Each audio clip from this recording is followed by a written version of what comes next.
Sejam bem-vindos ao Vozes da Terceira Terra, episódio 133. Eu sou Marcelo e comigo estão Cláudio Clemens, da Alemanha. Olá, Cláudio. Olá. Que horas são aí na Alemanha? Aqui agora são 6h30 da tarde. Acabou de acabar o horário de verão aqui no Brasil, dia 26 de fevereiro, então pra mim são 2h30 da tarde. Também tô com o Daniel T. Chaves, o Daniel do TPH Brasil, lá da Austrália. Tem um atraso aí de meio segundo, mas oi, Daniel. Oi, pessoal, tudo bem? Aqui na Austrália já é segunda-feira. Você tem que trabalhar daqui a pouco? 3h30 da manhã. eu tenho que trabalhar daqui a pouco, mas tá tudo bem. Porque são 3h30 da manhã. É esse tipo de dedicação que eu gosto dos meus co-apresentadores. E também eu tenho de Portugal o João Mariano, do podcast Ludonautas. Aí é boa tarde ou boa noite já, João? Aqui é boa tarde, são 5h30. Já estamos na hora do chá. E por último, mas não menos importantes, o Ricardo Tavares, que dispensa apresentações. Ele é o jogador sonhador. Oi, Marcelo, tudo bem? Aqui também são 5h30, naturalmente, no norte de Portugal. O João Mariano está em Almeirim e eu estou no Porto. Aqui, por acaso, estamos em inverno, mas está um verão no meio do inverno. Está-se bastante bem aqui em Portugal e por aí, no Brasil. Eu não sei dizer, cara, porque Ribeirão Preto tem 2 estações do ano, verão e inferno. Então, neste momento, são 30 graus, o que é fresco para Ribeirão Preto. Choveu ontem a noite inteira, mas, tipo assim, derrubou a temperatura de 36 para 30. Esse termômetro está dentro de casa. Não é a primeira vez que eu gravo com mais de um fuso horário diferente, não. Semana passada, o Fabiano Sacol estava no Mato Grosso, que é um estado brasileiro que não entrou no horário de verão. Então, já é a segunda vez seguida que eu gravo em fusos horários diferentes. Mas pela primeira vez que eu gravo com gente com hemisférios diferentes. O Ricardo Tavares e o João Moreno, obviamente, estão no hemisfério norte. O Cláudio também tá. E eu e o Daniel estamos no hemisfério sul, né? Então, para eles... O quê? Há quem diga que eu também estou no hemisfério norte, mas eu não concordo. Não, pois é, você vai representar, esse é o Euro episódio, mas a gente finge, né, que a Austrália faz parte da Europa, já que afinal de contas a Austrália faz parte da Commonwealth, né? Se a gente tivesse um ouvinte canadense também ia valer. Você tem a rainha na sua nota de dólar, também tá valendo. Então tá bom. Vamos começar então com o... Vamos começar aqui na ordem que eu tô vendo vocês aqui. O Skype fica mudando a carinha de vocês o tempo todo, mas eu anotei aqui a ordem que eu vi vocês primeiro. Cláudio, você é um ouvinte que o pessoal do Vozes talvez já conheça por causa de e-mails que você nos mandou. Você nos deixou muito curioso com um RPG tipicamente alemão, que é, deixa eu ver se eu não destruo muito a pronúncia, Das Schwalge Ausa, é isso? Errei tudo. Errou tudo. O nome certo é Das Schwarze Auge. Das Schwarze Auge. Acertei? Das Schwarze Auge. Isso aí. Bom, jogo também chamado do Olho Sombrio, o Olho Negro, é isso? É o olho preto, né? Mas aí para traduzir pro inglês eles não colocaram dark, eles colocaram dark em vez de black, porque senão ia ser olho roxo. É verdade, do Black Eye. Era o jogo de RPG de boxers, não era? Sim. Bom, alguém mais conhece esse jogo? Eu já ouvi falar que é o RPG número 1 na Alemanha, durante já há muitos anos, não é? Nem o D&D lhe chega. Não. Daniel, o que você disse? Eu só ouvi falar na Terceira Terra, nunca tinha ouvido falar. Cláudio, você já jogou Das Schwarze Auge? Schwarze Auge. Não vou conseguir falar esse negócio. É mais fácil falar DSA. DSA. É isso. Fica mais fácil, né? Sim. Não, então, jogar mesmo, eu ainda não joguei Das Schwarze Auge, mas eu dei uma olhada nas regras porque eu estava querendo, há muitos anos atrás, traduzir o negócio e fazer um jogo online e tal, mas eu acabei deixando essa tradução por falta de tempo, né? Mas ele tem umas regras bem interessantes. Essa história que o Ricardo e o João falaram é verdade, né? Tipo, ele é mais famoso do que Dungeons and Dragons aí na Alemanha, não é? Isso, ele tem uma difusão aqui na Alemanha bem maior do que de D&D. E Sendo que sobre... D&D é também um dos melhores também aqui, né? Mas o Das Schwarze Auge, ele consegue ainda ter uma parcela dos jogadores aqui de RPG bem grande. E sobre o que é? Ele é fantasia? Porque pelo nome parece um jogo de horror, né, cara? Não, ele é realmente de fantasia, ele é... Como é que é? Igualzinho que nem o D&D, só que é uma produção alemã, com regras alemãs, eles têm as próprias regras deles, né? E... Então, ele é um hack, hein? Ele é um hack, ele é um clone. E quando é que ele foi feito? Ele é meio clone. Ah. Ele é dos anos 90, final dos anos 80. Não é tão velho quanto o D&D, mas foi a forma que eles encontraram de introduzir o RPG por aqui, e então ele é bem difundido por causa disso. Por quê? Não existia Dungeons and Dragons nessa época, aí na Alemanha? Não. Nessa época não tinha o D&D por aqui, mas eu acho que tem uma espécie de bloqueio aqui. Acho que eles preferem fazer o próprio negócio deles em vez de pegar uma coisa de fora. Isso é verdade na Alemanha em relação a heavy metal. Eu já sabia disso por causa do metal. Eu não sabia que isso também funcionava para RPG. Mas então podemos dizer que ele é a grosso modo, assim, é um Tagmar alemão. Ah, não tem o D&D aqui, então vamos fazer o nosso próprio RPG? Isso. O RPG alemão, que inclusive tem uma grande difusão quando você vai para jogos de computadores. Existem agora os jogos de computadores das Schwarze Auge, que também são, não sei se fora do país aqui eles são conhecidos, mas aqui dentro se joga bastante. E ele ainda é editado, então? Ele ainda é editado. Ele tá, acho que ele acompanhou todas as edições de D&D. Ele tá agora, acho que na 5ª. Já vai à frente. Já se adiantou, né? E fala sobre o sistema. Você falou que o sistema é meio clonado do Dungeons and Dragons mesmo. E o cenário? Você leu sobre o cenário? O cenário tem Deixa eu ver se eu lembro agora do nome da terra, né? A terra do DSA aqui chama Aventuria. Nossa. Assim, aventura é uma palavra que em alemão não tem significado algum, né? Mas você já percebe do que se trata, né? São aventuras e é altamente medieval. Você pode comparar com Forgotten. Medieval, que tem anões, tem elfos, tem todos aqueles seres estranhos que também tem no D&D. E por aí. E bom, você nunca teve a oportunidade de jogar. Por que você nunca conseguiu jogar? O pessoal não deixa você jogar? Mais ou menos por aí. É difícil achar um grupo que esteja disposto a mostrar o sistema para jogadores novos, né? Inclusive, no trabalho, eu conheci pelo menos 2 pessoas que jogavam. As pessoas nunca chegaram a falar assim, você não está interessado, vem jogar com a gente? Não, aqui não é bem por aí, não. Aqui. São pequenas sociedades secretas, Isso. assim. Como que esse negócio continua popular, se eles não têm uma base nova? É estranho, né? Mas é tudo velho, meu. Tudo gente assim com 30 pra mais, sabe? Que fica jogando essas... E o que a molecada anda jogando na Alemanha? O último grupo que eu joguei RPG aqui na Alemanha, eles jogavam D&D, a 4ª edição. Como acho que é um sistema mais internacional, eles acaba tendo agora mais acesso para as pessoas que estão começando também.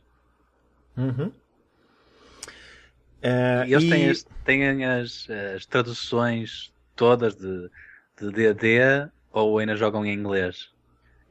A maioria dos livros aqui, eles vendem mesmo em inglês. Mas tem editora que lançou em alemão? Ó, das edições antigas, inclusive do D&Dzinho, sabe? A Rule Cyclopedia.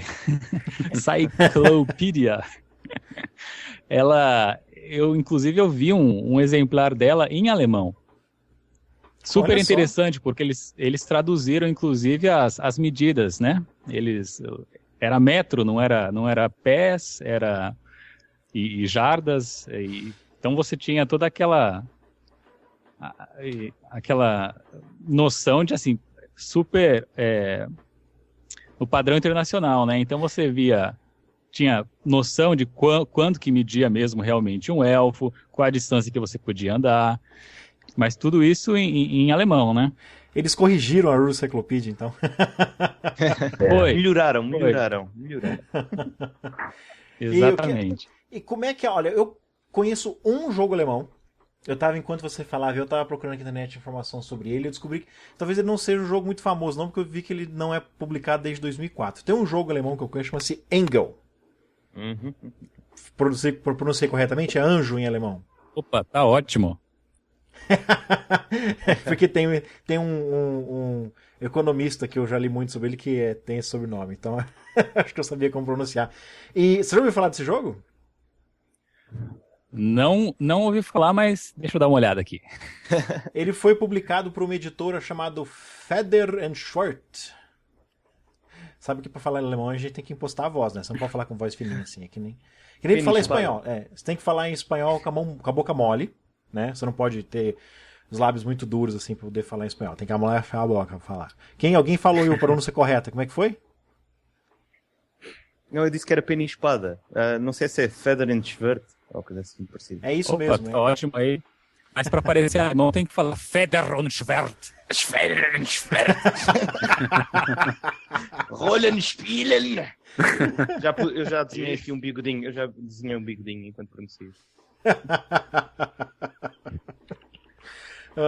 E o que mais que se joga aí além disso? O pessoal curte muito card game, board game, war game. Eu sei que a maior convenção do planeta de board games é na Alemanha, né? Não é, todo mundo acha que é a Gen Con, mas a Gen Con é fichinha perto dessa que acontece na Alemanha. Como é que ela chama?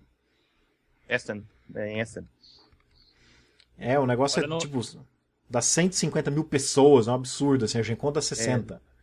Tanta gente a jogar jogos de tabuleiro que jogam no chão porque não há mesas para jogar. Né? E é muito louco, porque a Gen Con tem esse lance de que é 24 horas, né? Não fecha, são 4 dias de jogo, 24 horas. Essa não, cara, ela abre de manhã, fecha à noite e mesmo assim lota de gente. Board game é mais famoso que RPG na Alemanha, Cláudio? Eu tenho essa impressão. O pessoal de RPG, eu acho que eles se escondem bastante. E o pessoal de board games, eles estão...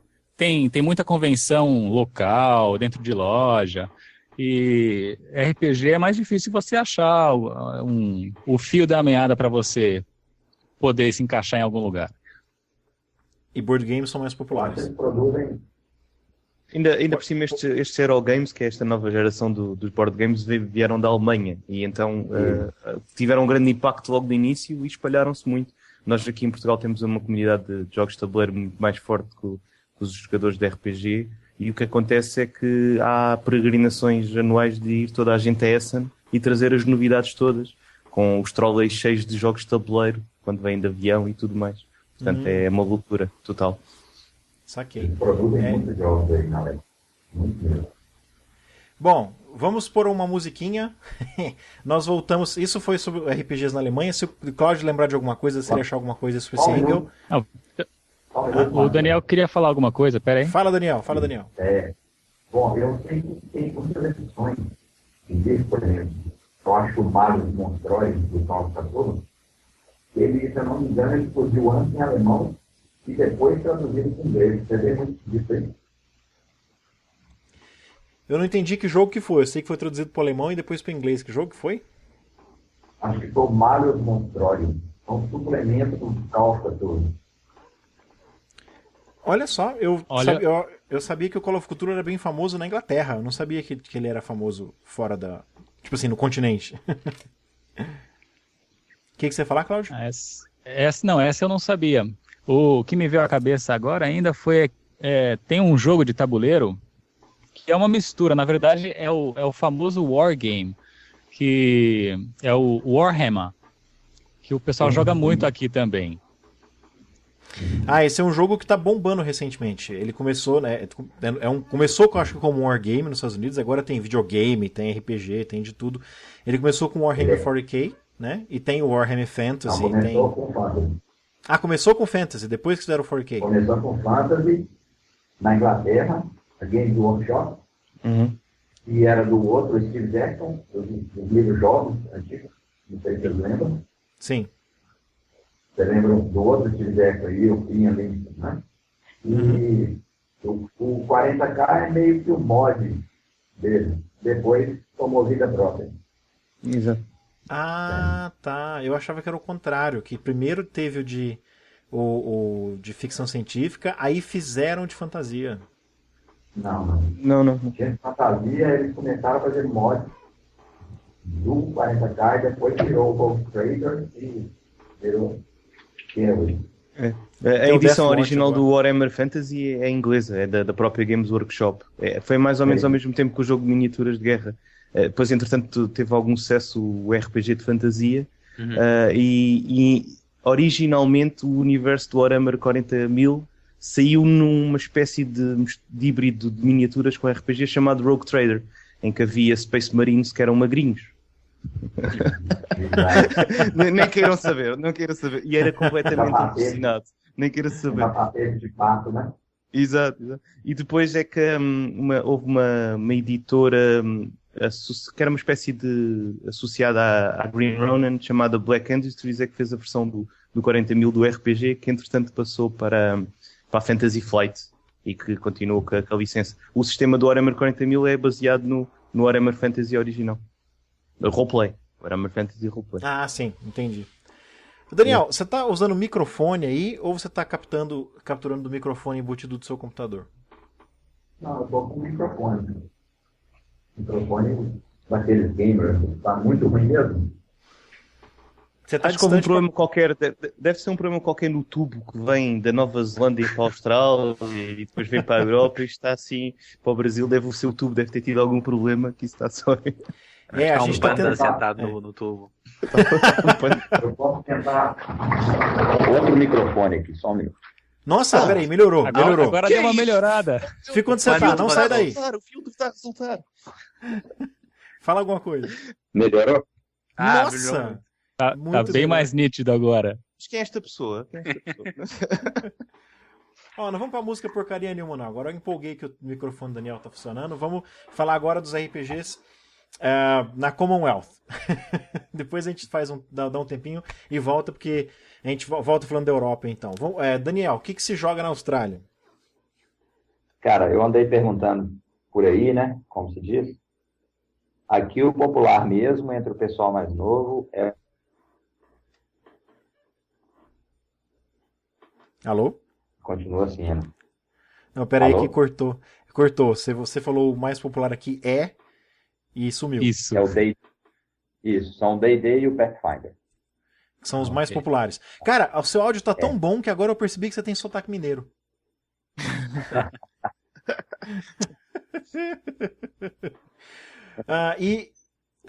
Bom demais. A vantagem óbvia de você de editar jogos na Austrália é que eles não precisam ser traduzidos, né? Há adaptações ou não? Eles simplesmente pegam os fotolitos e imprimem de cabeça para baixo para dar certo na Austrália? Que eu saiba, vem direto, importa, aumenta o preço e é isso aí.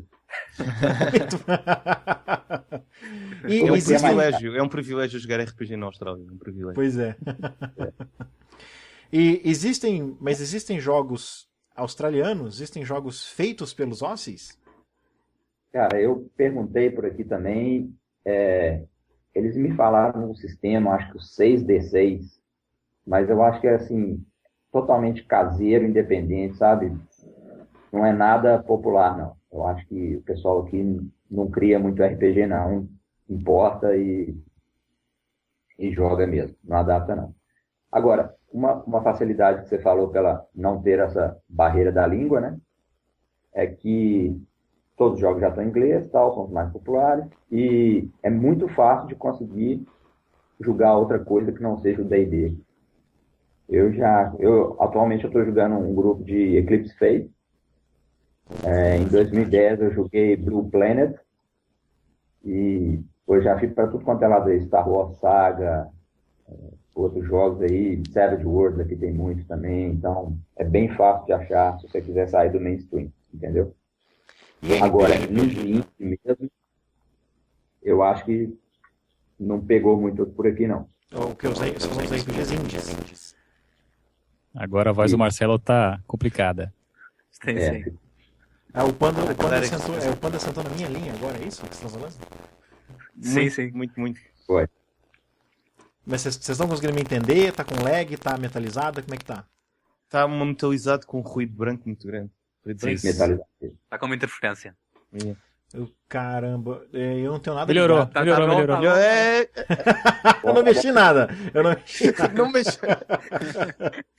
Fica quieto onde tá. Eu imagino o Daniel assim, ele foi entrar na sacada, ele deve estar assim, com o pé na sacada, o outro segurando o computador na mão, né? A gente falou pra ele não mexer.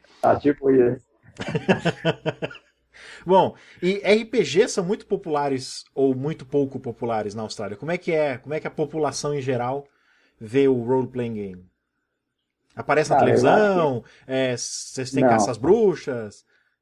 Não. Aqui eu acho que é bem tranquilo, não tem muita coisa. Acho que continua sendo um mercado de nicho aqui. O que eu vejo até propaganda no cinema é de videogame. Isso aqui realmente é um mercado extremamente maduro. Mas o RPG eu acho que não tem muita propaganda, não tem nada não. Uhum. Mas é fácil de achar, tem comic shop e game shop. Assim, toda cidade tem, mesmo que seja pequena, então é bem fácil de achar. A cidade que eu estava, em 2010, que eu morei, ela tinha, acho que, menos de 200 mil habitantes. E lá tinha um game club e umas 2 lojas de hobby. Sim, pra você ter ideia, uma cidade desse tamanho, no Brasil, né? Não, Ribeirão Preto eu tô em Ribeirão Preto com 600 mil habitantes e nós não temos uma loja de jogos, pra você ter uma ideia. Tem uma de videogame, tem uma de videogame por shopping, em cada shopping tem uma de videogame, tem um shopping que tem 2 de videogame, mas loja de jogos, nada, nem board game, tem nada. Exatamente. São Paulo, acho que tem 2 ou 3 lojas de board games e RPGs. Aqui é muito fácil de achar, muito fácil mesmo. Isso é bom.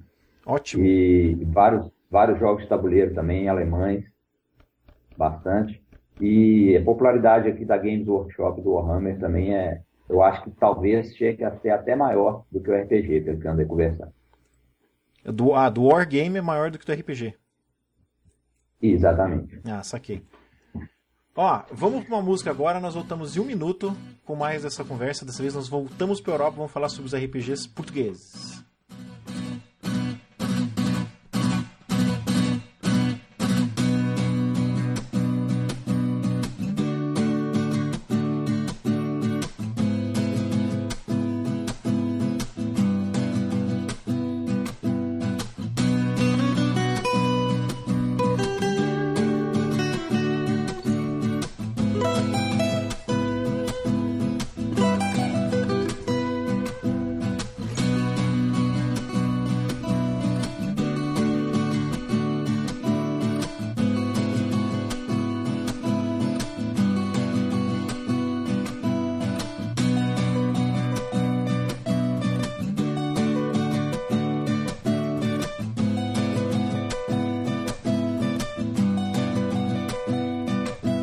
E estamos de volta. Vou descobrir que música que eu coloquei nesse intervalo aí para os ouvintes depois de acabar de gravar, porque eu não selecionei as músicas ainda. Ops. Mas de qualquer forma foi 1 minutinho só. É alguma música que eu peguei do Music L com licença Creative Commons. Vai estar listada no final e se vocês quiserem ouvir, se vocês gostaram, quiserem ouvir, é só procurar no show notes. Muito bem. Então vamos para Portugal. Quando é que começou o RPG aí em Portugal, João e Ricardo? Quando é que tem as notícias dos primeiros RPGs aportando na Península Ibérica? Se calhar com a primeira tradução de Dungeons and Dragons, não sei, João. Ainda é mais do teu tempo do que no meu, não é? Pois é, pois é. Bem, eu e o Ricardo não somos bem dos primórdios da RPG cá. O Ricardo começou mais ou menos em altura de 99, 2000. Eu comecei em 96. Portanto, já somos assim numa geração mais recente do RPG cá em Portugal. Eu acho que, pelo que eu percebi, começou a entrar em Portugal na mesma altura em que começou a ter mais sucesso na América o Dungeons and Dragons, que havia pessoas que ou tinham vivido no estrangeiro, na América ou na Inglaterra, e que começaram a trazer os RPGs nas versões originais, e acho que foi assim um bocado o fenómeno, como vocês tiveram aí no Brasil, da geração Xerox, que era a geração fotocópia, e então havia muitas fotocópias, porque só alguns é que tinham dinheiro para ter as versões originais em inglês. Portanto, isso deve ter sido por volta do fim dos 80, inícios do 90, deve ter sido quando começou a entrar cá o Dungeons and Dragons.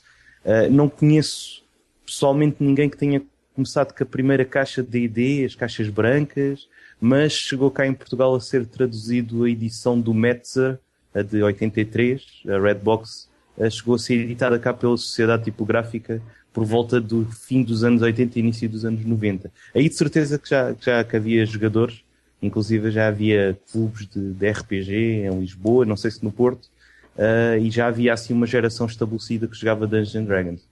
Eu, por acaso, comecei com a caixa entre a caixa vermelha e o AD&D segunda edição. Foi como eu comecei. Isto em 95, talvez, ou um bocadinho antes. E foi assim que começou. Cá em Portugal também. Eu comecei com Vampire the Masquerade, mas conheço, de facto, pessoas mais dos primórdios que chegaram a viajar até a Inglaterra e de lá trouxeram os livros de Call of Cthulhu ou Pendragon e também Warhammer, a primeira edição do RPG, que na altura era muito parecida com o próprio Wargamer. Havia bastantes parecenças. Agora está muito, muito diferente do Wargamer, esta terceira edição. Mas Call of Cthulhu continua muito popular e D&D, quer dizer, D&D agora já vai na quarta edição. Mas infelizmente essas traduções que começaram na Sociedade Tipográfica, acho que até anteciparam até as primeiras traduções de D&D que houveram no Brasil, mas entretanto não tiveram continuidade aqui em Portugal, não é? Não, acho que ainda chegou a chegar cá o First Quest da Abril brasileira, ainda tivemos acesso a isso cá em português, e há uns rumores não confirmados, que eu nunca tirei a limpo, de que chegou a editar-se um suplemento de uma revista ou de um jornal português que tinha uma espécie de um clonezinho do D&D. Também acho que há esse rumor, mas eu nunca cheguei a ver, portanto não sei se existe. De vez em quando chegam cá umas revistas brasileiras de RPG. Eu tenho uma cópia da RPG Master com o sistema, acho eu, do 3DIT, mas de resto, sim, coisas em português de Portugal, acho que foi só mesmo esse da Redbox, da Sociedade Tipográfica.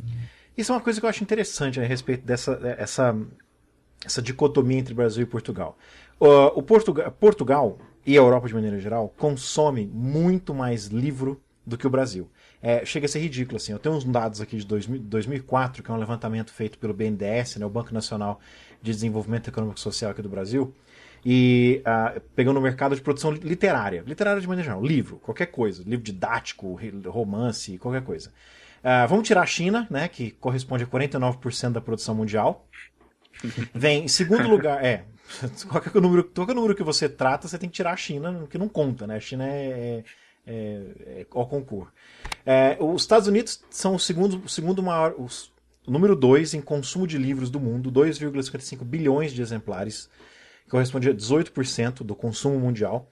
O Japão com 1,4 bilhões, 10%. O Brasil está lá embaixo com 2%, são 340 milhões de consumo, sabe? Ao passo que a Grã-Bretanha, o Brasil é desse tamanho, é enorme, o Brasil tem 150 milhões de habitantes. A Grã-Bretanha tem 3. Aqui está escrito Grã-Bretanha, mas eu tô achando que isso aqui é só o Reino Unido. Não, Reino Unido.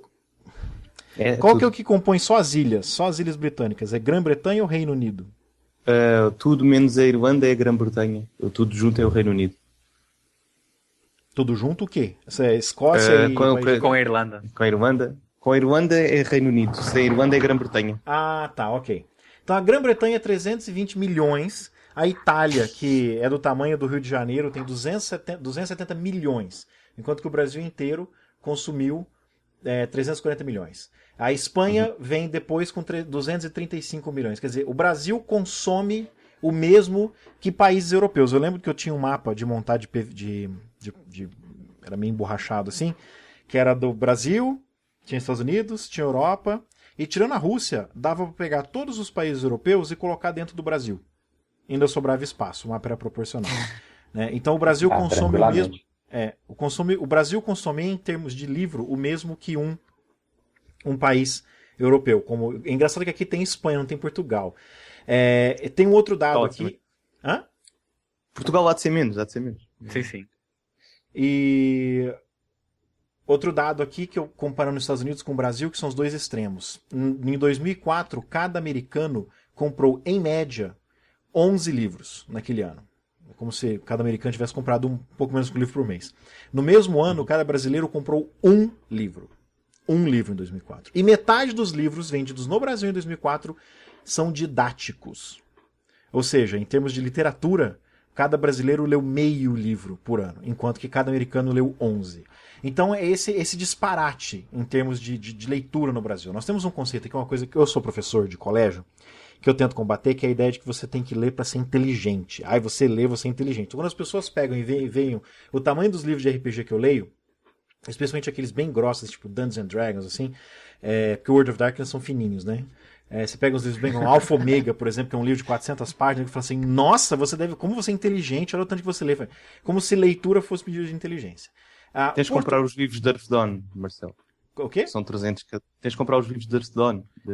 São 300 páginas cada um. Exatamente. O do jogador e o do mestre de jogo, cada um tem 300 páginas. Também a compilação do material todo. Mas tens de começar. Ou então o Burning Empires, da Burning Wheel, que é um tijolozinho com 600 páginas. Ou a quarta edição do GURPS, que de tão grande já dividir em 2 livros, né? Exato. E Portugal já é bem diferente. O português, brasileiros costumam se sentir próximos dos portugueses por causa da língua, mas portugueses, na verdade, são europeus. Vocês estão muito mais próximos culturalmente de espanhóis e franceses do que nós. O Brasil, por falar português e não espanhol, nós ficamos meio que de costas para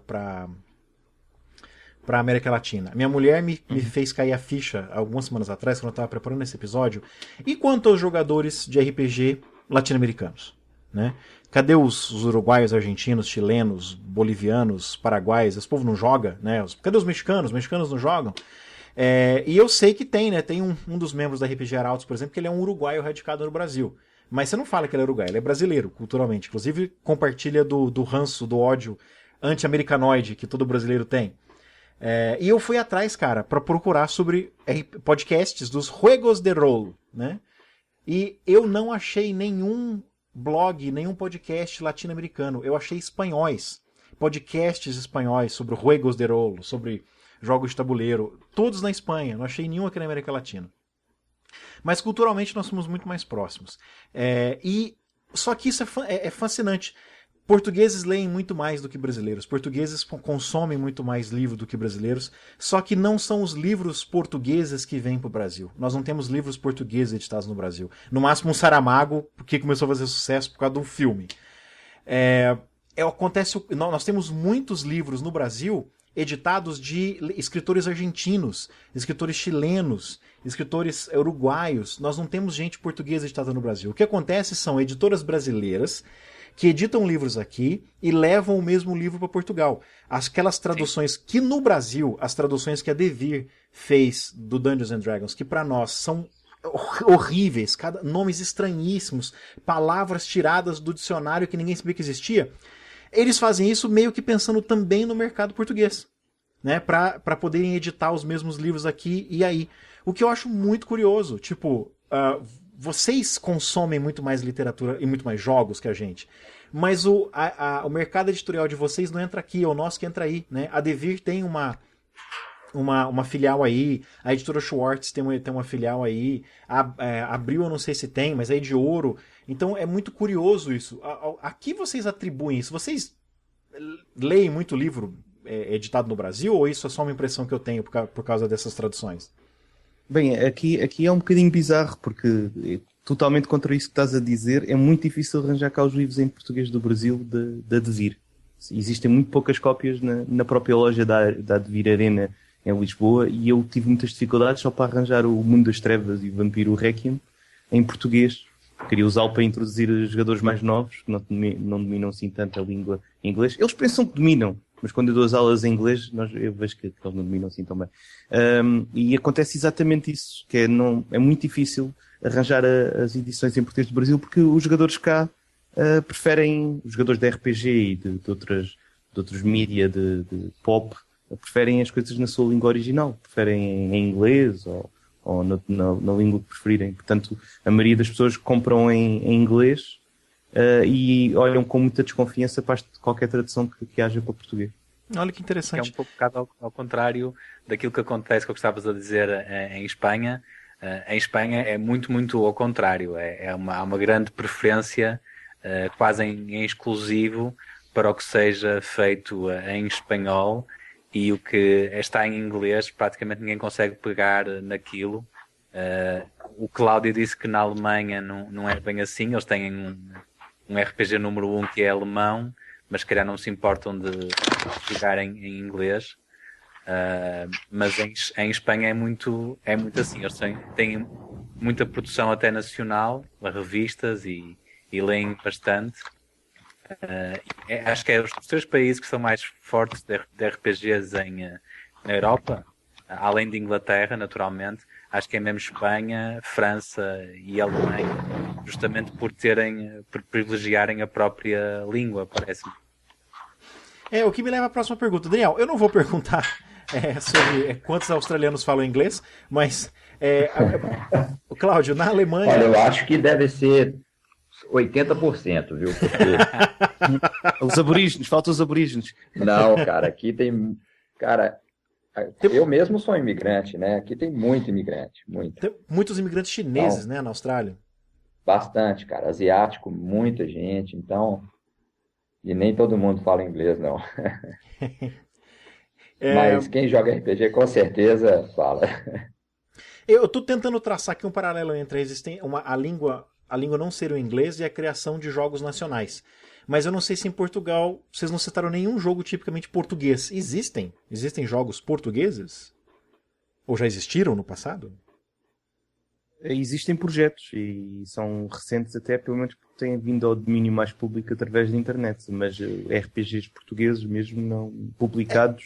Teve aquele projeto que o Ricardo tratou alguns episódios atrás do Jogador Sonhador, que foi aquele... Como é que chamava aquele? Tipo que era um concurso, que você tinha um mês para fazer o jogo. Como é que chamava? RPG Genesis. Sim, o RPG Genesis. RPG Genesis, isso. Mas isso são coisas assim, praticamente um jogo caseiro. Publicado, produzido, profissionalizado, não tem. Não tem ainda. E os jogos brasileiros... Aliás, quanto a isso, desde o século passado para agora, o RPG encolheu em Portugal. Na década de 90 havia o D&D e o Vampire the Masquerade com várias lojas e grupos, e era comum as pessoas jogarem até em várias campanhas ao mesmo tempo.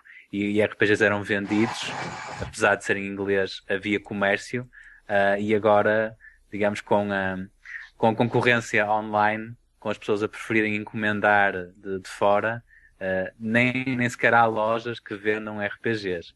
Por isso, nem sequer há uma ideia de se houvesse publicação, quem é que compraria esses livros.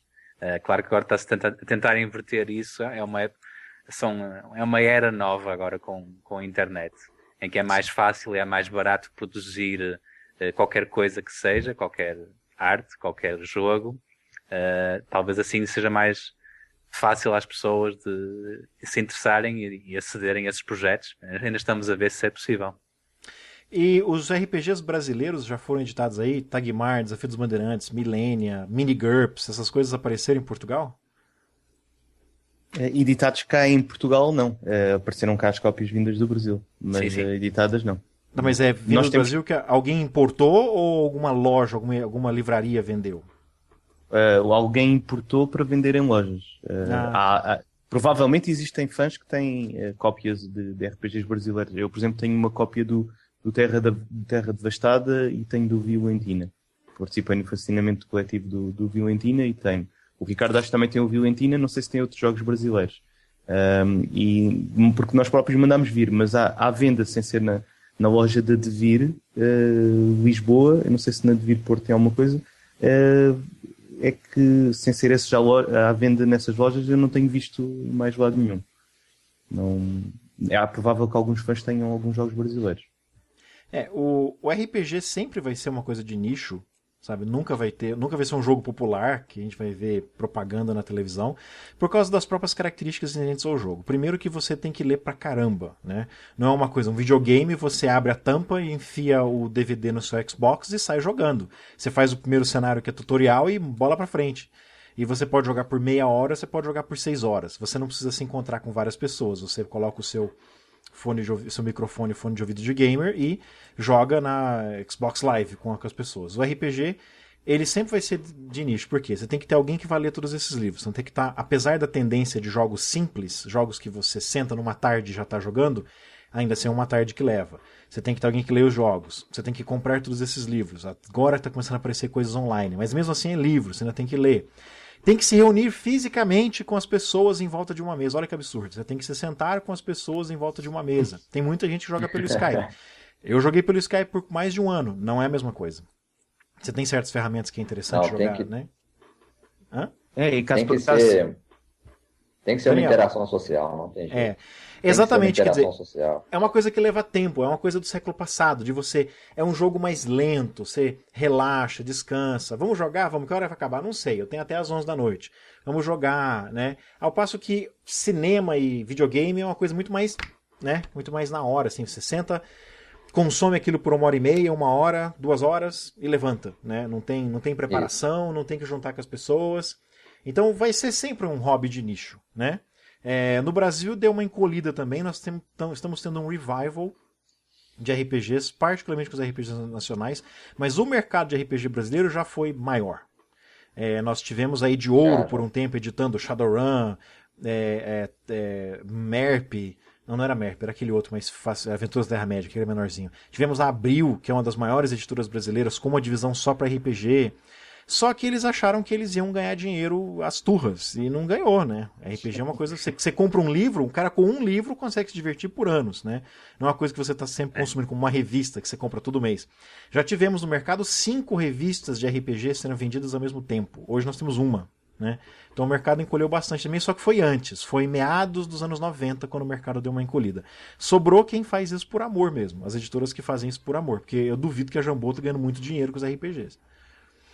Mas eu acho até que a razão pela qual continua a ser uma coisa de nicho nem é tanto por ter de ser um RPG de demorar uma coisa de imenso tempo, porque há um pouco também inspirados pelos jogos de tabuleiro, há tentativas de fazer RPGs que se jogam em meia hora e que se pode começar a jogar sem não ter lido nada, para 2 pessoas, 3 pessoas, RPGs para 10 pessoas.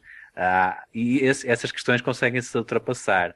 O problema é que, se calhar por isso é que é de nicho, é que talvez seja uma forma de entretenimento das que mais exige de quem participa, é muito interativo, exige à vontade uma certa criatividade e também algo que se tem em comum, que tem a ver com aquilo que o Marcelo estava a dizer, com, digamos, a quantidade de livros consumidos que as pessoas têm, não é tanto pelas horas que se passa a ler livros, mas é porque as pessoas ganham noções do que é uma história, uma narrativa, o que é que são personagens e aprendem estruturas que depois, quando vão a jogar, reconhecem-se mutuamente. Estamos a fazer uma coisa deste género dentro daquele livro que tu e eu também já lemos, já sabemos como é que é.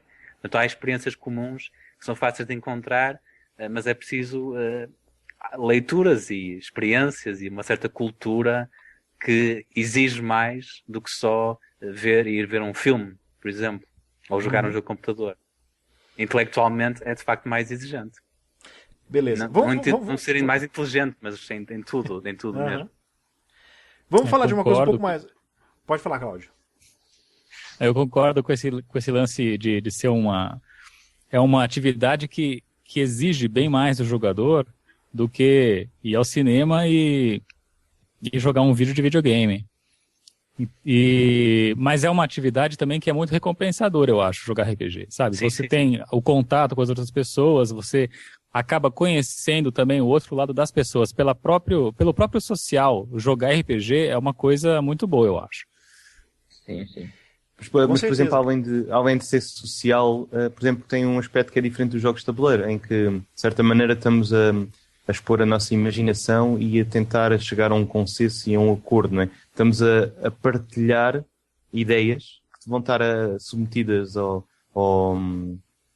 à percepção de toda a gente, ao julgamento de toda a gente, se são boas ou se são engraçadas ou são divertidas. E às vezes eu partilho essa opinião que é um bocadinho intimidante e às vezes afasta as pessoas que querem jogar de maneira mais casual ou que querem ter um tipo de entretenimento mais passivo, mais como, por exemplo, ver um filme, né? Ler um livro. Sim.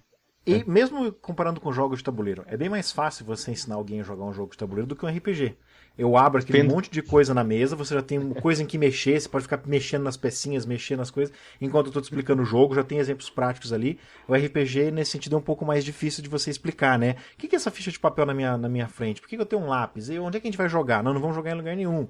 Né? Na sua cabeça, Depende, você na minha cabeça. Depende, Marcelo, Nossa. depende. Já jogaste a Guerra do Anel? Isso é que é um jogo. Que é só o livro de regras é do tamanho do RPG indie.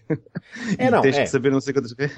Jogos de tabuleiro sofrem do mesmo problema. Você precisa se reunir com várias pessoas no mesmo lugar por horas e alguém tem que ter lido as regras. Tirando um Carcassonne da vida, que o manual tem 4 páginas, normalmente você leva horas para ler o manual e explicar. Mas é que tem Marcelo, Sim.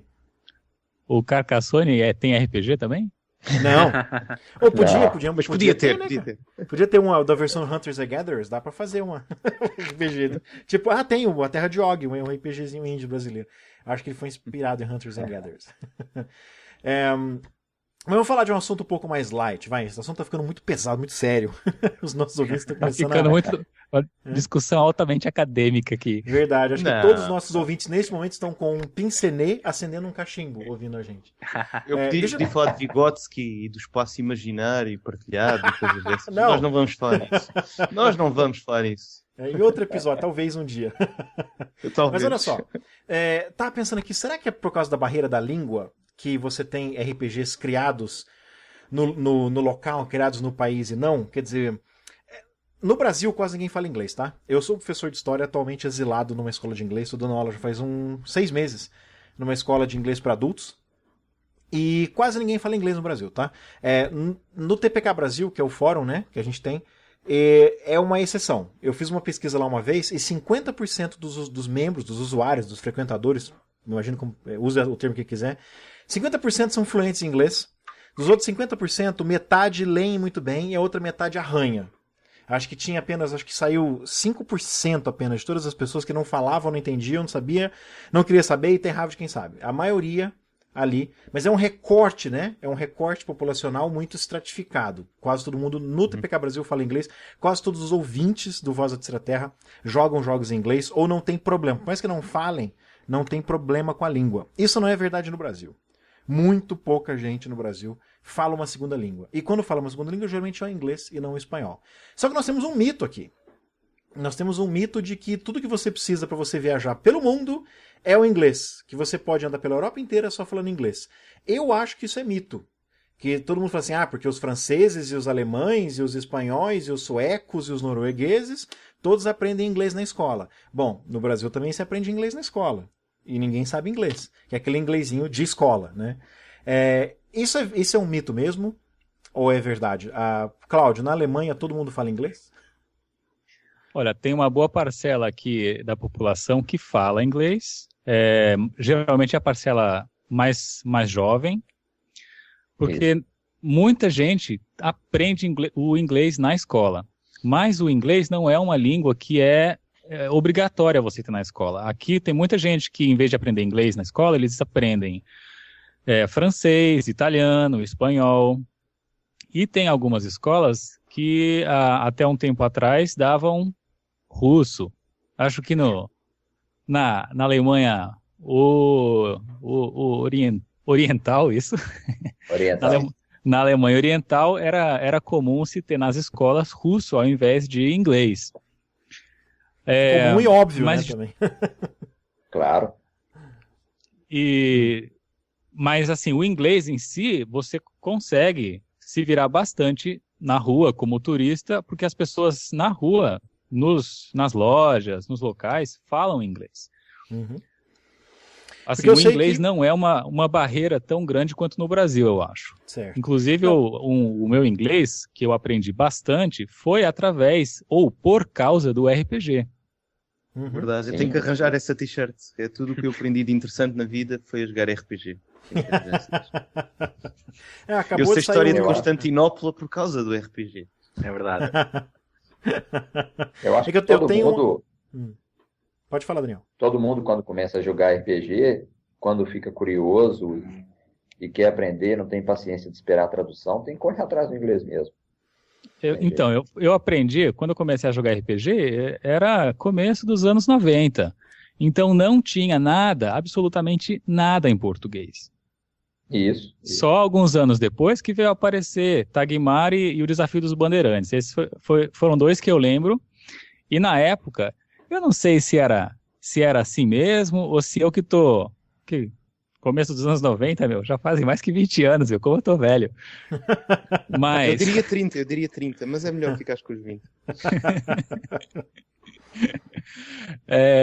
Na época, eu eu tinha a impressão que os jogadores de RPG, eles tinham era uma cultura muito expansionista, sabe? Você queria que todo mundo jogasse RPG. Você ia pra escola e falava, vamos jogar RPG? Não, vamos sim, mostra como é que é.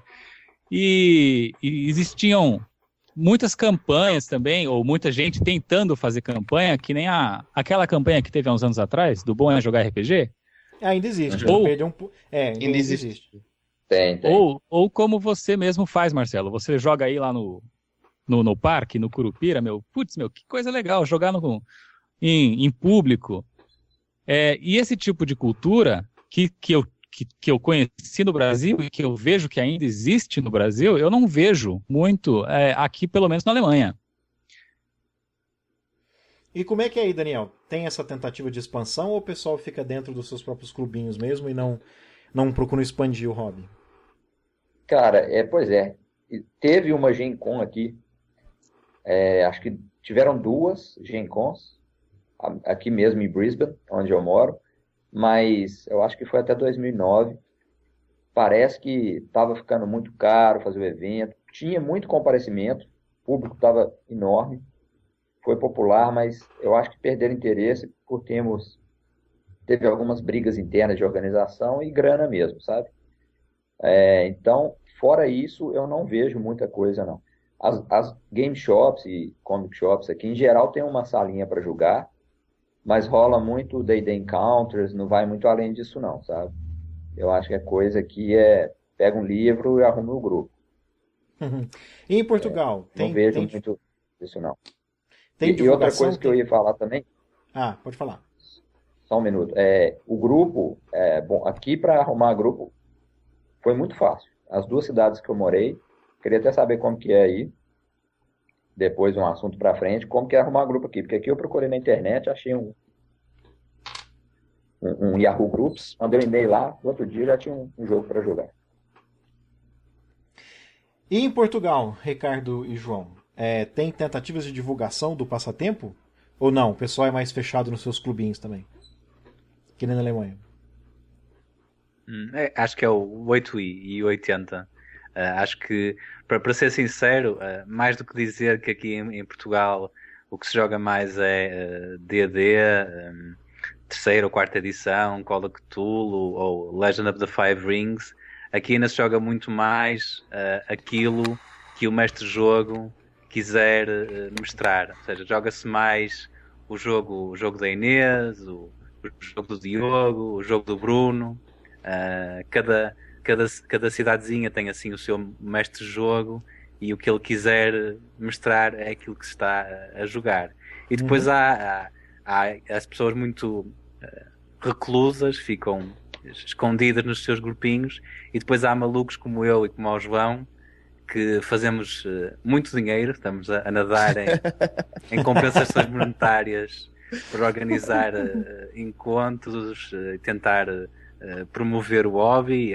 Ontem estive numa demonstração de RPGs num evento da Anime, por exemplo, e o João também teve no ano passado e fazemos outras coisas. Sim, nós tentamos promover os RPGs, mas somos poucos a tentar fazer isso, acho eu, não é, João? O engraçado é que, e o Ricardo até comentou nisso no podcast há pouco tempo, do Jogador Sonhador, ainda não se usa muito as tecnologias das novas redes sociais para se conseguir juntar as pessoas. Existem muitos grupos isolados que não comunicam entre si, não conhecem sequer na própria cidade haja aí mais um grupo ou dois a jogar e também não conseguem facilmente usar os recursos para se juntarem uns com os outros, ao contrário do que parece aí que há bocado se disse que ia só o grupo do Yahoo e encontrava-se um grupo. Só agora é que estamos a começar a usar coisas básicas, como o Facebook, para ter grupos de jogadores, para haver mais comunicação entre as pessoas. E normalmente as pessoas também não usam muito as redes sociais, ou outros meios, porque não têm muito interesse, porque já têm o grupo deles, não vale a pena estar a encontrar outro grupo. O pior é quando o grupo depois se desfaz e as pessoas passam muitos anos sem jogar. Nós temos feito encontros mensais, tanto no Porto como em Lisboa, e já temos tido alguma adesão, na volta de 20 pessoas, e só agora é que estamos a começar a dar passos para consolidar mais as pessoas. Porque a própria ideia de jogar em público outros jogos, sem ser aqueles que nós jogamos normalmente, não tem assim logo um impacto direto e não agrega logo as pessoas todas. Tem sido uma coisa que, dada a continuidade, é que tem juntado mais pessoas.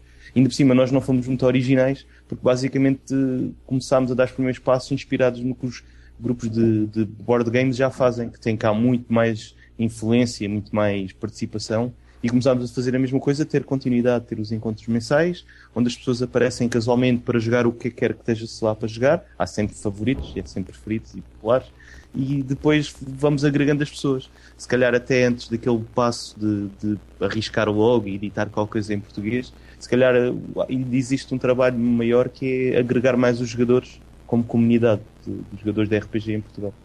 Sim, até respondendo também à mesma pergunta que o Marcelo estava a dizer de se é fácil ou não encontrar grupos para jogar RPG, eu acho que uma das dificuldades tem a ver com qual é a definição de RPG que cada um tem. Porque há muita gente que não encontra para jogar, porque quando procuram, o que eles procuram é: eu quero um grupo para jogar uma grande campanha de D&D 3.0, e tem que ser 3.0, não pode ser 2, não pode ser 3.5 e não pode ser só uma sessão. Se não for 3.0 eu não jogo. Ou então eu tenho aqui o meu grande livro que comprei, que quero jogar de, não sei, Amber ou Call of Cthulhu, e só quero jogar isto. Ou só mestre se encontrar 9 jogadores ou 10 jogadores para jogar. Menos de 10 eu não mestro. E há pessoas que dizem isso e depois dizem: mas eu não encontro RPG para jogar. E tem a ver com a definição que tem no RPG. Ou por exemplo dizem: não, para jogar só uma sessão, não, eu quero é jogar uma campanha. Não, isso não é bem jogar RPG, é só uma sessão, não há desenvolvimento de personagem, não, tem que ser uma campanha. E pronto, e às vezes é difícil de nós nos comprometermos para uma campanha logo, não é? Portanto, isso sempre resulta. Eu acabei não perguntando, os portugueses falam muito inglês, não? Muito. Sim e não. Falam, mas não com você, é isso que você quer dizer. Não, eu tento que eles falem comigo, mas não consigo. O João é professor de inglês. Não, a nível da idade da nossa geração, a nível das pessoas que têm esta apetência, provavelmente para os jogos de RPG, para a leitura, para a criação, para a escrita, para a interação mais criativa, normalmente falam bem inglês e falam inglês. Toda a população não. Existe uma grande porcentagem de pessoas que não falam muito bem inglês, mas também se calhar também não falam muito bem português, né? Portanto, também ou não escrevem muito bem português. Mas não, neste tipo de nicho, dentro da maioria dos jogos, quer seja videojogos, jogos de tabuleiro, de cartas e tudo mais, falam bem inglês. Sem ser, têm algumas dificuldades. Percebem bem, acho que podem ajudar um turista na rua que fala inglês, mas não é assim um nível de literacia bastante alto. O Cláudio falou... Por exemplo, ao nível... desculpa interromper, não, por exemplo, ao nível dos países nórdicos. Há bocado estávamos a falar da Alemanha, e eu lembrei-me, por exemplo, países como a Suécia e como a Noruega são pequenos, mas têm grupos de RPG bastante organizados, fazem live actions com 300 pessoas, têm publicações quase académicas de RPG, que eu sei que o Brasil também tem, mas têm um nível de exposição do hobby bastante grande, e são países pequenos. Portanto, não, são países cá do tamanho de Portugal, ou se calhar são um bocadinho maiores, mas há um nível diferente da literacia e da exposição do hobby do RPG, mesmo sendo nicho. Não é que toda a gente joga, mas toda a gente conhece e sabe que existe o RPG, Sim. por exemplo. Saquei. E em relação àquilo que o Marcelo estava a perguntar, é assim, um brasileiro que saiba inglês pode vir perfeitamente para Portugal e nem sequer precisa falar inglês connosco.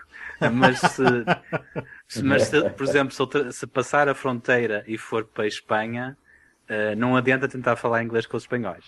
Eles não falam muito dos inglês. países em que é praticamente impossível. Eu até tenho um caso engraçado que me aconteceu, que já fui umas vezes a Barcelona, e em Barcelona é uma cidade com muitas ligações com o hobby do RPG na Espanha. Tem uma tradição grande. E então eu pensei, bem, eles aqui não falam só castelhano, têm uma grande preferência por falar a língua deles, que é o catalão. Como eu não sei nada de catalão, vou falar inglês. com o responsável da loja. Porque eu gosto sempre de comprar assim, um RPG de cada sítio onde vou, é uma mania um bocado parva. Mas dá para aumentar a biblioteca dos jogos. E então, bem, foi o pior, porque ele disse, olha, desculpe, é melhor falar português e devagar, que eu percebo melhor que o inglês. E eu, pronto, está bem. Mas, por exemplo, falar inglês na França é complicado também. Sim. É demais. Eu tenho Mas na França mesmo, eu fui lá, virei para um cara e falei, pô, le toilette, s'il vous plaît. O cara já falou this way, please, comigo. Já foi direto para o inglês. O Neto... Tem cara de irlandês, eu acho. O Neto, que participou do primeiro ano de gravação do Vozes, ele acabou indo para a França várias vezes por causa do trabalho dele. E ele falou que você consegue falar inglês no centro de Paris, assim, nos hotéis e nos restaurantes. Você saiu dali, cara, por exemplo, ele tinha que ir para Marseille, ninguém falava inglês. Todo mundo sabia. A gente tem esse mito de que o europeu sabe inglês. Não sabe porcaria nenhuma. Alguns países, isoladamente, né? Mas o Cláudio falou de várias outras línguas que os alemães falam, e o Daniel também falou que tem uma presença de imigrantes asiáticos muito grande. Além do português, fala-se outra língua em Portugal? Assim, tem alguma outra língua que se aprende bastante? Ou é o inglês mesmo? Seria... Não sei, mas a segunda língua oficial é o mirandês. É o quê? É o mirandês. Mirandês? Mirandês. Sim, é o momento didático de hoje. Mirandês. É uma língua pequena de mistura provençal francês com galego do norte, que é em Miranda do Douro, obviamente, então se não tem erro. Mas fala-se muito bem inglês, não há nenhuma segunda língua oficial. Pronto, não língua oficial. Acho que eu me expressei errado. Na hora que eu falei, nossa, tá parecendo que eu tô perguntando se os portugueses são bilíngues. É assim, quando alguém vai aprender uma segunda língua, o que eles preferem aprender? No Brasil, por exemplo, quase ninguém aprende espanhol como segunda língua. As pessoas aprendem inglês como segunda língua. Exceto se você... vestibular tem inglês e francês, né? O vestibular? Vestibular. Não, só inglês. Faz tempo que o francês não é obrigatório mais. Francês saiu. Ah, tá. Aqui é bastante o inglês. A primeira escolha de língua estrangeira é o inglês e de antes era o francês. Algumas pessoas escolhiam o alemão, mas normalmente com pretensões de ir para a universidade. Agora, nos últimos anos, tem começado a ser escolhido na escola pelos alunos espanhol. Tem havido um surgimento maior de espanhol. O que é sempre estranho para nós, porque nós achamos portugueses, eu acho que o Ricardo se calhar partilha disso, que nós conseguimos falar espanhol e que não é muito difícil perceber o que eles estão a dizer. Claro, quando falamos o chamado portunhol, né, que é uma mistura de português com o espanhol. Os portugueses têm um bocado aquela ideia de que conseguem falar qualquer língua. Qualquer língua. Vamos para qualquer lado e conseguimos falar francês, italiano, espanhol. Para nós parece que é tudo igual, mas não é. E depois dá alguns equívocos engraçados, mas eu já comentei um equívoco, também vou comentar outro, senão já me aconteceu também. Na Bélgica foi complicado também. É o que aconteceu na Bélgica. Eu... Não queres saber? Não. Quando eu estive na Europa, foi isso que você falou, Marcelo. Nos centros urbanos e turísticos, com inglês, é muito tranquilo. Toda a cidade que eu fui. Mas se você for mais para o interior, né, fica bem difícil mesmo.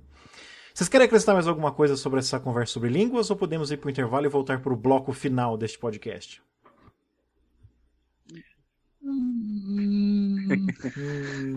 Diz, Não. Cláudio.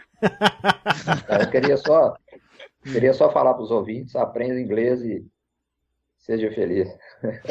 Não, só podemos reforçar essa ideia, e isso cá em Portugal acontece bastante, que é, há os puristas da língua e que se recusam mesmo a jogar o RPG que não seja em inglês.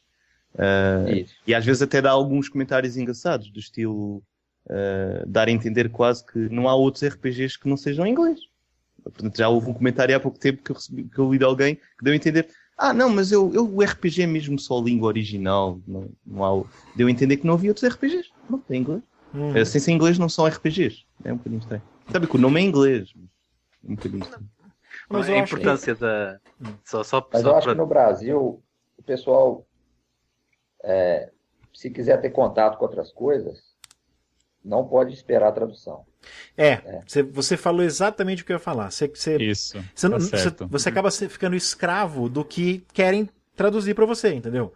Ao passo Exatamente. que, ainda mais com a internet, você compra tudo quanto é lugar, tem dezenas de sites que vendem para você, Book Depository que manda sem frete, sabe? Se você souber inglês, você tem acesso a praticamente todos os RPGs do mercado. Você não fica escravo, você não fica dependente, né, do que querem publicar.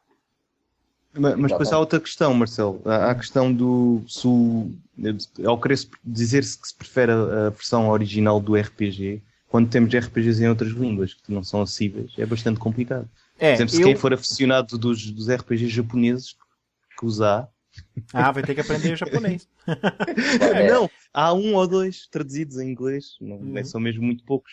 Ou até um jogo alemão, por exemplo. Eu conheço vários fãs de anime, que foram aprender japonês para não dependerem das legendas, sabe? Eu não quero ficar esperando alguém legendar para mim. Eu vou aprender japonês para poder ler, ou ler os mangás, por exemplo. Isso é relativamente comum. Eu, por exemplo, prefiro o jogo em inglês original. Eu não ignoro o jogo em português, mas é que, por um acaso, os jogos que estão sendo feitos no Brasil não me interessam. Não é porque eu não vou jogar o Old Dragon porque é em português, não vou jogar o Violentina porque é em português. Eu não escolho os meus hobbies pelo país de origem, assim como eu não escolho as bandas que eu ouço pelo país de origem. Vou ouvir essa aqui porque é brasileira mesmo não gostando, e não vou ouvir aquela que é inglesa mesmo gostando. Eu não tenho esse problema. Somos todos seres humanos. Mas acontece dos jogos que eu favoreço, jogos que eu prefiro, serem, em sua grande maioria, norte-americanos e um ou outro inglês. Então, essa preferência em termos de tradução para mim é o seguinte: eu sou fluente na segunda língua, eu sou fluente em inglês. Então, igual uma coisa que o Ivar, que faz tempo que não aparece no Vozes, mas ainda tá por aí, tá, gente? Nada aconteceu com ele, ele só não tá tendo tempo. Ele é tradutor. Ele vive de traduzir, ele é tradutor de literatura, né? Ele vive disso, ele ganha dinheiro com isso, ele paga é o salário dele, né? Eu não vou falar que ele paga aluguel, porque ele já realizou o sonho da causa própria, mas por causa de dinheiro de tradução. E ele fala, para que você... Uma coisa que nós falamos a mesma coisa. Quando você lê um livro traduzido, você não está lendo o livro daquele cara. Você está lendo o livro que alguém leu e está te contando. Ler o original é sempre melhor se você pode. Eu não acredito nessa, não vamos prestigiar a indústria nacional. Prestígio a indústria nacional, se me entregarem um produto de qualidade. O nível das traduções que tem aparecido por aqui não é muito bom, não. Mas isso entra um bocadinho naquela questão do quando somos fãs e somos obcecados, queremos produzir e tornar nosso também. E às vezes a ideia também é artificial. Não, nós temos que criar uma indústria do RPG. Temos que traduzir e publicar e tudo mais. Não, quer dizer, não é preciso chegarmos a tanto. Acho que as ideias, se forem boas, é para comprar. Se não forem boas, não se compra. Eu também partilho isso. Só que há uma ideia, pelo menos cá em Portugal, que nós temos, que é: será que o problema também não é não haver os RPGs em português para chegar a toda a gente? E então isso é uma questão que nós vamos sempre debatendo. Que às vezes defendemos mais ou menos. Não é? Acho que nos últimos tempos começámos a admitir, ou pelo menos há algumas pessoas com quem eu converso, que não vale a pena, se calhar, só a ideia da tradução. Se calhar produzir uma coisa nova que tenha mérito é o que vai atrair as pessoas para um RPG em português. Eu acho que tem espaço para os dois. Pode falar, Daniel. Eu acho que é o que está acontecendo hoje. O pessoal mesmo, vocês comentaram aí o Violentino, né? É do Eduardo Caetano com o pessoal da Secular, né? A Secular começou fazendo PDF em inglês.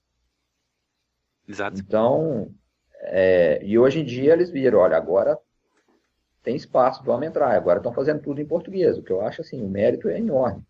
E é o caminho mesmo, que você falou aí, João. Eu acho também que acho. Eu acho que tem espaço para tudo. Eu acho que você não deveria ficar esperando, sabe? É alguém, a boa vontade de alguma editora traduzir para você. Ah, claro. Mas claro. tem espaço. A Devir lançou, por exemplo, a Red Box, né, do Dungeons and Dragons, a caixa introdutória. E foi ótimo porque eu comprei e dei de presente pro primo da minha mulher. Que ele adora Dungeons and Dragons, o inglês dele não é lá muito bom. Também tem outra coisa.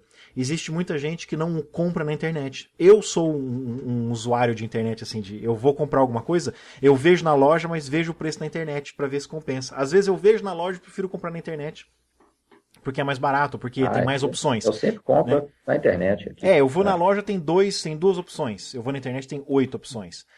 Eu sempre olho as dois, mas eu compro na internet de maneira tão natural quanto eu compraria numa loja na esquina. Não é todo brasileiro que é assim. Muita gente não lembra que existe internet. A internet é para diversão. Vou entrar no meu Facebook, eu vou entrar no meu Orkut. Não lembra que tem isso. Ou tem medo mesmo. Tem medo de colocar o número do cartão de crédito lá. A minha mulher trabalha, por exemplo, num lugar em que quase ninguém é consumidor, é comprador de internet. Todo mundo prefere se enfiar lá no centro, super quente, abarrotado de gente, bagunçado de Ribeirão Preto, paga caro pro negócio, sendo que eles poderiam comprar no conforto de seus ares condicionados na internet e esperar chegar em casa. Muita gente não tem isso, né? Não gosta de comprar na internet.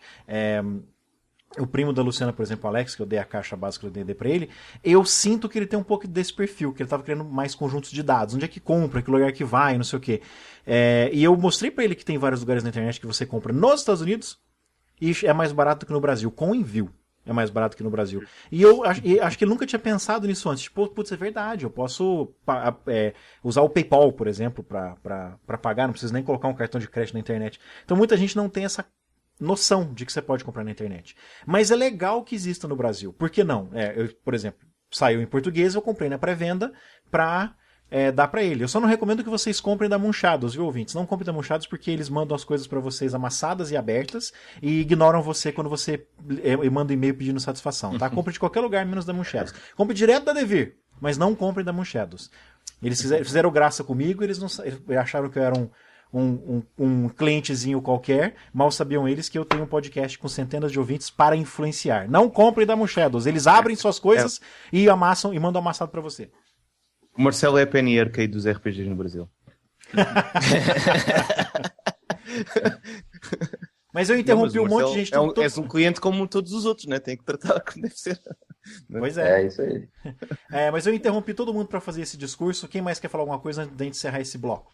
Não, por acaso é engraçado que aqui em Portugal também tem receio de fazer as compras online, onde até poderiam, sei lá, de conseguir negócios melhores e tudo. Cá em Portugal temos uma vantagem, não sei se há no Brasil, há um sistema que funciona através dos cartões de multibanco, são os cartões de débito, que nós temos cá, temos em quase todas as ruas há uma caixinha ATM, que nós podemos levantar dinheirito, que agora também têm sido muito assaltadas cá em Portugal, nem queiram saber, dava para fazer uns filmes de policial só com isso, com os roubos aos multibancos, e há um sistema próprio em que é fácil, a pessoa tem um código PIN especial e isso faz um cartão de crédito de número virtual que tem um limite de dinheiro que se pode levantar com ele e pagar. Portanto, aquilo é super seguro. Não há a possibilidade de ficarem com aquele número e conseguir investir o dinheiro todo do banco e tudo mais. E mesmo assim as pessoas têm resistência em comprar. Por exemplo, aconteceu há pouco tempo em que havia um blog português que tinha algo como o título que dizia: onde é que anda o D&D em Portugal? E toda a gente ia parar aos comentários dessa entrada do blog. A dizer onde é que se compra, onde é que se compra, onde é que se compra, onde é que se compra o D&D. Sempre. Era para aí umas 10 pessoas. E o que deu para uma conversa para eu falar com algumas pessoas que nunca tinham experimentado RPG e até bastante novas, que tinham grande dificuldade em comprar o D&D, porque, por exemplo, iam a grandes superfícies ou as lojas da FNAC também há cá em Portugal e tinham muita dificuldade, demorava meses e tudo mais. E era tão fácil sugerir para irem comprar online, que sai muito mais barato. A Book Depository, que cá em Portugal então chega em 2 ou 3 dias ou 5 dias e é bastante acessível, sem portos. O preço dos portos está incluído, pronto, no preço total. E eu tive que sugerir e apelar ao pessoa, depois acabou por comprar para a FNAC e esperar 3 meses. E eu até pensei, poxa, então, mas não dá para comprar D&D em lado nenhum. Qualquer dia, eu para ver se o pessoal joga alguma coisa de RPG, tenho que eu comprar cópias para vender às pessoas. Já pensei em fazer isso. E depois, porque não há muita facilidade em comprar o RPG e se há essa possibilidade de conseguir até mais barato os jogos e tudo mais, porque há essa grande distribuição, as pessoas deviam aproveitar. Mas há esse receio de não ter uma loja física, de não ter uma pessoa à minha frente com quem eu vou dialogar para me vender os RPGs. Não, temos que começar a fazer como fazem também os jogadores de tabuleiro, que é regularmente perguntarmos, vamos fazer uma encomenda, quem quer encomendar diga que a gente manda vir. E mesmo quem não tiver cartão de crédito nem quiser fazer, a gente trata e manda vir para toda a gente, não é? No Brasil tem muito disso. Você tem grandes lojas como a Fnac, como a Cultura, como a Saraiva nem tanto, mas você encontra RPGs nessas lojas. E se você não encontra, você pode comprar no site. Eles levam lá de 3 a 6 semanas para chegar. A Saraiva tem muito disso. Você tem RPGs cadastrados, mas eles não têm estoque. Eles vão mandar trazer do exterior. Então tá lá prazo de entrega de 4 a 6 semanas. E o pessoal compra muito dessas lojas nacionais e pagando R$90, R$100 por um livro que se você comprasse direto da Amazon, com envio sairia por R$40, R$50. A pessoa prefere pagar o dobro porque está comprando numa loja física ou uma loja nacional do que comprar direto de uma loja internacional. Isso acontece pra caramba. As pessoas acabam gastando um monte de dinheiro. Eu acho bastante estranho a ideia que tem que se defender as lojas, só por se defender as lojas, porque se o sistema de distribuição está a mudar, as pessoas têm que... Eu sei que é um bocadinho, se calhar, injusto ou mau para quem tem isso como negócio, tem que se mudar um bocadinho, temos que nos adaptar. Se calhar, se as traduções não estão a ter público e não têm venda, tem que se fazer outras coisas diferentes, não sei. Mas sobre as traduções, há uma coisa que eu queria dizer há bocado, e sobre a dependência da língua. Eu acho que há RPGs, entre a grande variedade de RPGs que nós temos, acho que se pode distinguir um pouco entre aqueles RPGs que dependem mais da matemática dos números, e há outros RPGs que dependem mais da exploração das palavras, da língua.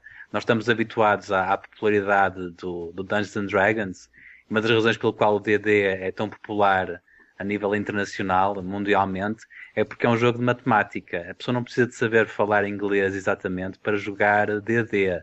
Ela não tem que saber o que é que quer dizer, por exemplo, tem um feat, não sabe o que é que quer dizer feat, mas tem um feat e o feat chama-se Power Attack e não sabe o que é que quer dizer Power Attack, mas sabe o que é que faz. Tira -1 à variável tal e dá +1 à outra variável. E eu lanço o T20 e eu tenho este conjunto de coisas que tem um nome qualquer que eu não percebo o que é, mas que dá mais 2, mais 3, mais 5, mais 7, dá um total de mais 12, e eu faço as minhas contas e a matemática é de D&D. Mas existem RPGs até bastante cadeiras mais populares, como o Fate, que tem muitos jogos agora, desde o Dresden Files, o Spirit of the Century, o Diaspora, etc., que tem muito mais a ver com as palavras e com os aspectos das personagens, do ambiente e esses aspectos que podem ser invocados para caracterizar uma personagem, para compeli-la a fazer alguma coisa, e aí está-se a explorar as palavras. O que é que se quer dizer exatamente aquilo que se escreveu na folha que o jogador inventou quando disse que a personagem era um Casanova, ou quando disse que não há melhor do que ele no mundo a fazer um martini. Exatamente o que querem dizer essas palavras. Ou até a maioria... Isso, desculpa só, João, isso então para dizer que se calhar as traduções aí podem talvez não conseguir ir tão até ao fundo desses RPGs que dependem mais das palavras, mas se calhar é importante fazermos RPGs na nossa própria língua para termos esse poder, que há um certo poder quando jogamos na nossa primeira língua, em vez de jogarmos numa mistura, que é aquilo que acontece quando jogamos D&D, não é?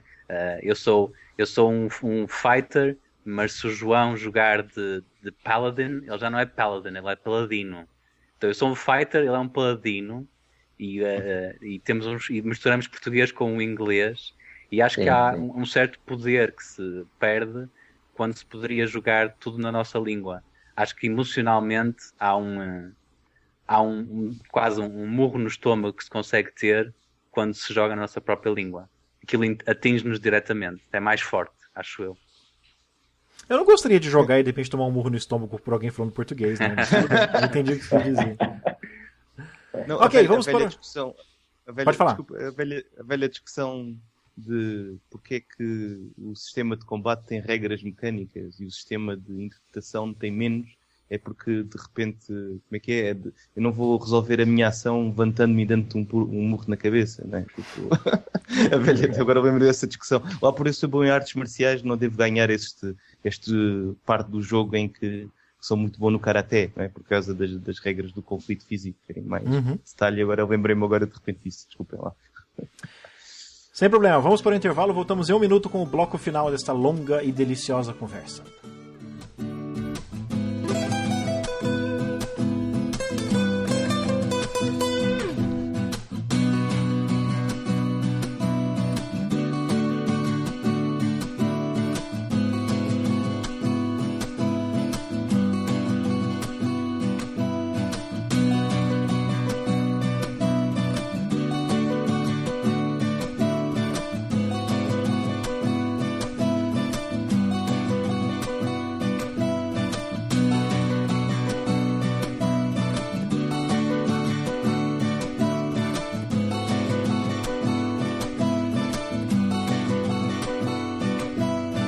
Estamos de volta para o bloco final e eu deixei as melhores perguntas para o último bloco. Onde elas estão? Aqui. O que é que vocês bebem nesses seus países enquanto você joga RPG? Eu tenho certeza, o Daniel e o Cláudio não precisam responder, cerveja. Estou certo que o Ricardo Tavares bebe vinho do Porto enquanto está jogando RPG. Não. João, o que se bebe em Portugal quando se joga RPG? Vai depender das pessoas. Acho que tradicionalmente talvez os refrigerantes e uma garrafa de água só para as pessoas não ficarem com muita sede. Mas eu conheço grupos que bebem com cerveja e batatas fritas e fazem esse tipo de acompanhamento à ação de RPG. Eu pessoalmente não costumo beber muitas coisas porque acontece-me sempre cair um bocado tenho sempre medo de que me caia um líquido qualquer em cima da folha de personagem ou do livro precioso que eu tive que mandar vida de não sei de onde, e normalmente eu não bebo. Se fosse para aqui, para o sítio onde eu moro, beberia-se vinho do Porto, vinho tinto, que é o mais tradicional cá do sítio. O Ricardo duvido que beba vinho do Porto lá em cima. Não, é muito caro para estar a jogar, mas nós por acaso nós precisamos jogar numa esplanada que permite que nós ocupemos o lugar semanalmente. Então eles têm lá uns copos muito altos, Ricardo, meio metro. Explica o que é esplanada aí. Eu aprendi essa palavra esses dias com o português. Esplanada. Ele falou pra mim, estou na esplanada. Eu falei, tá bom, né? Eu acho que quando eu chegar aí eu acho ele. A esplanada é quando se tem as mesas e as cadeiras para tomar café ou para tomar um shopping, não é? Tomar cá fora, na rua. Isso aí. Sim. E há um toldo por cima, normalmente. É um espaço assim aberto com toldo por cima. Normalmente é uma esplanada. Sim, para estar ao sol e haver bom tempo. E então, onde nós costumamos jogar, eles têm uns copos de meio metro de altura onde podem servir Coca-Cola ou sumo de laranja. Isso costuma ser popular. Eu pessoalmente, eu gosto muito de chá, por isso costumo beber chá. Qualquer tipo de chá. Eu até faço coleção de saquetas de chá. Tenho uma coleção, tenho com saquetas do Peru, de Espanha, e eu Portugal. Pensava que a coleção de dados era estranha. Tu colecionas saquetas de chá. Sim. Meu Deus. É a coleção mais cheirosa que eu já... É a coleção mais cheirosa que eu já ouvi falar, cara. Deve ser um cheiro delicioso quando ele abre a gaveta, assim, a coleção dele, né? É verdade. Daniel.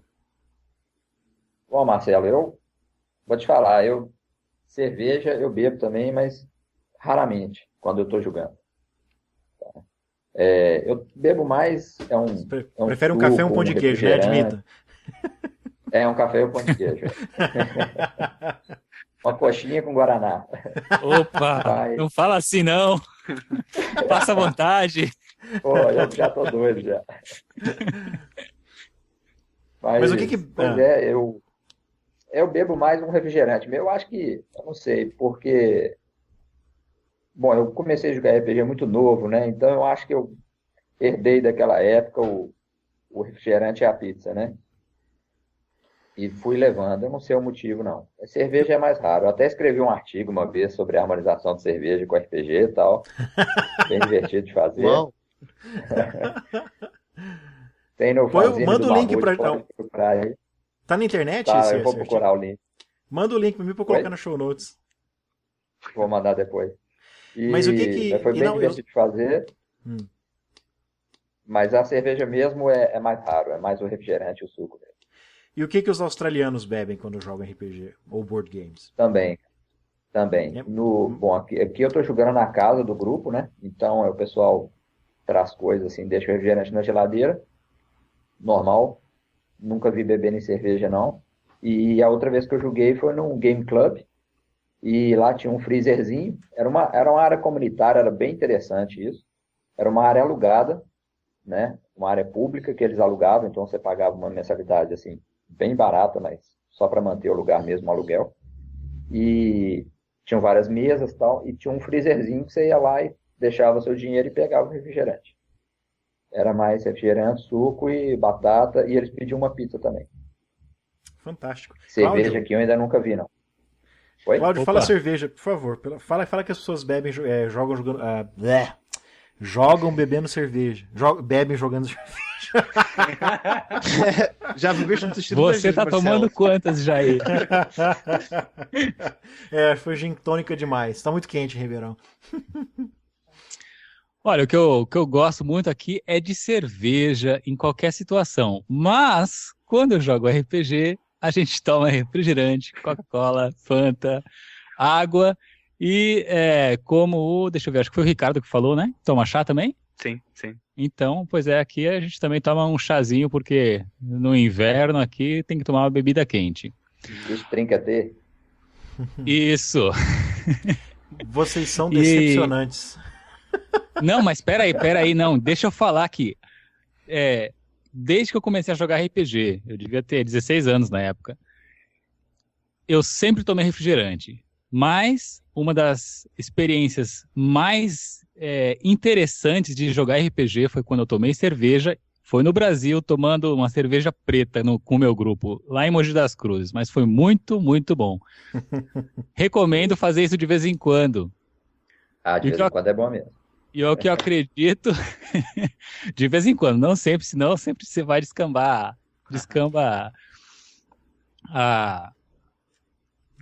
o grupo. Mas eu também acredito que deve ser também muito interessante tomar com vinho. Sim, sim, também acho que sim. Eu tive uma sessão célebre de Vampire em que usámos o vinho mesmo num decantador e pusemos numa mesinha baixa, foi assim muito cerimonioso e foi interessante. Eu por acaso esqueci-me de referir uma bebida que bebo sempre, já está tão dentro do inconsciente que é café. Eu estou sempre a beber cafés quando estou a jogar RPG.